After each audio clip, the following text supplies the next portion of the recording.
Hello, मेरा नाम है धनेंद्र सिंह और आपका स्वागत है आपके अपने चैनल पे। आज की वीडियो बात करने वाली है प्रिंसिपल्स ऑफ मैनेजमेंट की केस स्टडीज। अगर आप केस स्टडीज को सीखना चाहते हो ढंग से तो ये वीडियो आपके लिए होने वाली है। केस स्टडीज को हम सीखेंगे कैसे सोल्व करते हैं और आपको वो सीख के आपको वो अप्लाई करना है। जैसे केस स्टडी आपके सामने आती है उसको पहले वीडियो को पॉज करना है और खुद से एक बार सोल्व करने की कोशिश करनी है, ताकि आपको समझ में आए, क्वेश्चन कम से कम समझता है कि क्या लिखा हुआ है। फिर आपको वीडियो को बहुत बढ़िया तरीके से फायदा मिलेगा और फिर आप उसको अप्लाई करना और बहुत बढ़िया तरीके से आपके केस स्टडीज को जल्दी समझ में आ जाएगा। तो चलिए समझते हैं पहला यही केस स्टडीज। ये केस स्टडी को पहले अपने वीडियो को पॉज करना है और खुद से एक बार सोल्व करने की कोशिश करनी है। बड़ी दिख रही है लेकिन है नहीं। तो देखते हैं इस देखो केस स्टडी जब आपको समझ आए अब क्या करना है। सबसे पहले बहुत लोग क्या करते हैं कि यहां से पढ़ना स्टार्ट करेंगे सबसे आखिरी तक। सबसे बेकार तरीका है।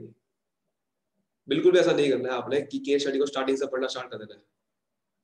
केस स्टडी जैसे ही आपके सामने आई सबसे पहले क्वेश्चन देखना है, पूछा क्या गया है यही नहीं पता। आपने सब कुछ पढ़ लिया, क्या समझ में आएगा? समझ में आ भी गया तो क्या हो जाएगा? क्वेश्चन कुछ और पूछ रहा है, आपने कुछ सारा कुछ और पढ़ लिया। क्वेश्चन तो पहले पढ़ना है, क्वेश्चन में क्या पूछा गया है उसके हिसाब से फिर आप केस स्टडी पढ़ोगे, फिर आंसर निकल जाएगा। लेकिन पहले आप आंसर पढ़ लोगे, क्वेश्चन पढ़ लोगे, बाद में फिर दोबारा पढ़ना पड़ेगा आपको, तो टाइम वेस्ट नहीं है। इससे बढ़िया ही पहले क्वेश्चन पढ़ो। लिखा हुआ है identify which among the following principle has been violated here. हमें ये बताना है इनमें से कौन सा प्रिंसिपल यहाँ पर ऐसा कोई है जो वॉलेट हो रहा है। अब केस स्टडी पढ़ेंगे तो आंसर निकल सकता है। हमारे दिमाग में रहेगा कि प्रिंसिपल, हमें बस वो लाइन मिल जाए कहीं से कि जहां पर समझ में आ जाए कि प्रिंसिपल कौन सा वॉलेट हो रहा है। वॉलेट का मतलब यह है कि प्रिंसिपल कौन सा फॉलो नहीं हो रहा। तो हमें सिर्फ उस पर नजर डालनी है कि कौन सा प्रिंसिपल फॉलो नहीं हो रहा है, हमें बाकी की लाइनों पर नजर नहीं डालनी चाहता। तो देखते क्या लिखा हुआ है। Bassein limited was engaged in business of food processing and selling its product under a popular brand. Food processing का बिजनेस एंगेज कर रहा है बसिन। Lately the business was strengthening due to good quality and reasonable prices. Business बढ़ने लग गया, हमें क्या बनता? हमें तो प्रिंसिपल की बात करनी है ना। Also with more people working with the market for processed food was increasing. अच्छी बात है। New players were also coming into cash into trade in order to keep its market share in the short run.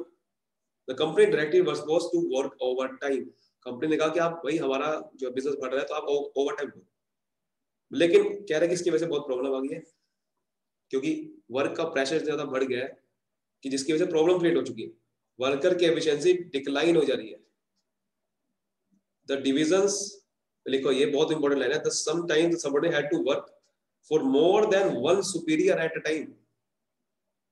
एक worker को एक से ज्यादा superior पे काम करना पड़ता था। और उसके बाद लिखा हुआ the division that were previously working on one product were also made to work for two और मोर प्रोडक्ट। क्योंकि काम इतना ज्यादा बढ़ गया था कि एक डिपार्टमेंट में एक प्रोडक्ट बन रहा था पर वहां पर तीन तीन प्रोडक्ट बन रहे हैं। This resulting in overlapping and wastage. उसकी वजह से बाद में लिखा हुआ है कि भाई इनडिसिप्लिन हो गए, सब कुछ नेगेटिव लिखा हुआ है। जो भी क्वालिटी थी वो घटने लगी, मतलब कि पूरा बिजनेस ठप हो गया। हमें बताना है प्रिंसिपल। आप देखो कितना आसानी से एक लाइन मिल रही है कि एक वर्कर को एक से ज्यादा सुपीरियर पे काम करना पड़ गया था। तो इसका मतलब क्या है?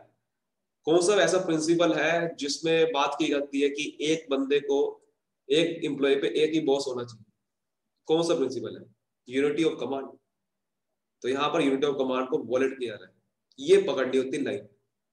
बाकी देखो लाइनें सब बकवास लिखी हुई है। हमारे मतलब की सिर्फ लाइन थी सम टाइम्स वाली, वहां से स्टार्ट करना था। ऊपर पढ़ना था लेकिन इतना ध्यान से नहीं पढ़ना था, क्योंकि वो हमारे मतलब की लाइन नहीं है। हमारे सिर्फ वो बिजनेस क्या है हमें वो चीज समझनी थी कि काम बढ़ रहा था, इसकी वजह से उनको भाई ओवर टाइम कराना पड़ा। लेकिन वर्कर को तो भाई एक से ज्यादा सुपीरियर दे देना, ये गलत बात है। वहां पर यूनिटी ऑफ कमांड को क्या कर दिया? वॉलेट कर दिया। Unity of command principle follow नहीं करवा रहे वहां। इसलिए प्रिंसिपल पहले पता होना चाहिए थे, समझ आना चाहिए पहले प्रिंसिपल कौन से होते हैं। फिर लिखा हुआ था कि एक प्रोडक्ट के मतलब कि एक डिवीजन होता है, डिपार्टमेंट होता है, वहां पर एक ही प्रोडक्ट बनना चाहिए था पर वहां तीन तीन प्रोडक्ट बना रहे, टू और मोर प्रोडक्ट बन रहे हैं। यहां भी एक प्रिंसिपल था, वो है यूनिटी ऑफ डायरेक्शन, जहां पर वो कहता है कि एक हेड पे एक ही प्लान होना चाहिए। यानी कि एक डिवीजन पे सिर्फ आप उनको एक ही काम दो। ऐसा ना हो कि आप एक प्रोडक्ट पे, एक आपको प्रोडक्ट बनाना है तो उसका अलग डिपार्टमेंट बना दो, लेकिन ऐसा ना हो कि आपने एक डिपार्टमेंट में 3-3 प्रोडक्ट बन रहे हैं, वहां 4-4 प्रोडक्ट बन रहे हैं। इससे क्या होता है कि ओवरलैपिंग हो जाती है। ओवरलैपिंग मतलब काम की वेस्टेज हो जाएगी, एक काम दूसरे से टकरा जाएगा, मतलब कि काम बढ़िया कोई भी नहीं हो पाएगा, रिसोर्सेज सारी मिस यूटिलाइज हो जाएगी और वेस्टेज शुरू हो जाएगी। तो ये होता है, हमारे दो प्रिंसिपल बस यहीं से मिल गए, बाकी सब उसके बाद नेगेटिव लाइन है, मतलब कि उसके बाद क्या क्या होने लग गया, कंपनी की गिरने लगी, टीम वर्क डिक्लाइन हो गया, वो सब बातें हमारे मतलब की नहीं है, वो उसके बाद निकली गई है। मेन चीज ये 2 लाइनें थी, इसकी वजह सब कुछ हुआ है। तो आंसर क्या है, क्या है आंसर? यूनिटी ऑफ कमांड और यूनिटी ऑफ डायरेक्शन। ये ऑप्शन सारे गलत लिखे गए, ये सिर्फ कंफ्यूज करने के लिए आपको लिखे गए थे, बहुत लोग कंफ्यूज हो भी गए होंगे इस ऑप्शन को देखते हुए, इसलिए ऑप्शन कंफ्यूज करने लिखे गए थे। आंसर आपका आएगा यूनिटी ऑफ कमांड और यूनिटी ऑफ डायरेक्शन, इनमें से कोई भी ऑप्शन ऐसा नहीं है। तो देखते हैं कि इन्होंने जल्दी सोल्व करा था, और कमेंट करके बताना कि आपको कैसी लगी, जिससे आपको अच्छे समझ में आया होगा। और कमेंट करके ये भी बताना कि किन किन ने एक गलती करी दी होगी कि इन 5 ऑप्शन में से या 3 ऑप्शन में से समझ लिया होगा कि प्रिंसिपल ही फॉलो हो रहा है। जरूर बताना, आगे आपको समझ में तभी आएगा। ये होता है ताकि आपको अच्छे समझ में आए, ठीक है? तो ऐसे समझना होता है, तो इस तरीके से करोगे तो ज्यादा बढ़िया रहता है।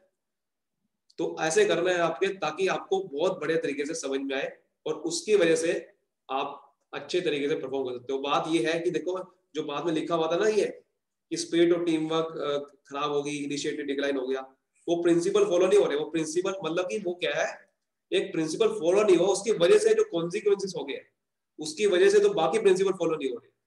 लेकिन मेन प्रिंसिपल थे ये दो प्रिंसिपल फॉलो नहीं करे थे, ये बोलेट कर दी गई। बोलेट का मतलब होता है कि वहां पर फॉलो नहीं हो रहा है, उसकी वजह से बाकी जो प्रिंसिपल फॉलो होने चाहिए थे, इनिशिएटिव वगैरह, वो नहीं हो पाया।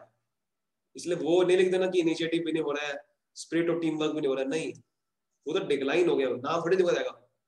वॉलेट का मतलब होगा, वो नाम थोड़ी बताएगा आपको कि ये प्रिंसिपल वही फॉलो नहीं हो रहा है। फिर पूछेगा कि आपसे वो आपको प्रिंसिपल नहीं देगा, वो तो आपको निकलवाना पड़ेगा आपको खुद से कि प्रिंसिपल वॉलेट कौन सा नहीं हो रहा है, ठीक है? ऐसे पता करना। So hope I answered all your doubts and case study का आपको अच्छे समझ में आ गया होगी। बाकी मैं ऐसे वीडियो लाते रहता हूँ, तो सब्सक्राइब कर दो चैनल को फटाफट से, और बता दो कैसे लगी आपको वीडियो, कमेंट में शेयर कर दो और लाइक जरूर करना। Thank you so much, all the best.